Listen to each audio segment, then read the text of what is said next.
मित्रों, भगवान शिव के जन्म को लेकर कई कहानियां प्रचलित हैं। भगवान शिव का जन्म कब हुआ, कैसे हुआ, इसके बारे में पुराणों में कई अलग बातें कही गई हैं। भोलेनाथ के जन्म से जुड़ी ऐसी ही एक कहानी है। आज हम बात करेंगे देवों के देव महादेव यानी शंकर भगवान की कहानी के बारे में। भोलेनाथ के जन्म से जुड़ी कई सारी कहानियां हमें पुराणों में पढ़ने को मिलती है।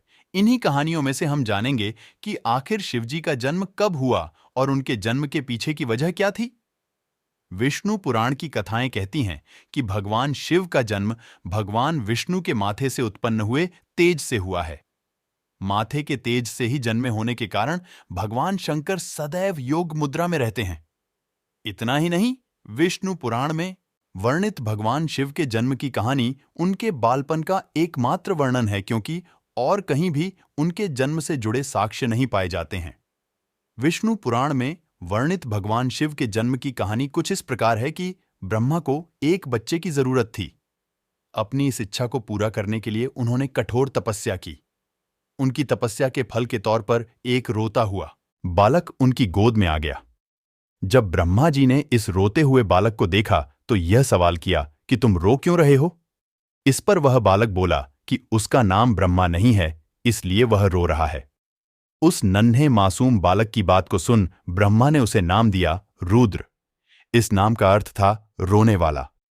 परंतु बालक रूप में बैठे भगवान शिव तब भी चुप न हुए। इस तरह बालक शिव को चुप कराने के लिए ब्रह्मा जी ने 8 नाम दिए थे। वे 8 नाम हैं रुद्र, भाव, उग्र, भीम, शर्व, पशुपति, महादेव और ईशान। यही वजह है कि भगवान शिव इन सभी नामों से भी जाने जाते हैं। शिव जी के जन्म के पीछे की इस पूरी कहानी की बात करें तो था कुछ इस प्रकार है। जब संपूर्ण ब्रह्मांड, धरती, आकाश और पाताल जलमग्न था, उस समय ब्रह्मा, विष्णु और महेश के अलावा कोई भी अस्तित्व में नहीं था। उस दौरान केवल भगवान विष्णु ही थे जो जल में शेषनाग पर विश्राम करते हुए नजर आ रहे थे। तभी ब्रह्मा जी भगवान शिव की नाभि से प्रकट हुए और फिर भगवान शिव की उत्पत्ति माथे के तेज से हुई।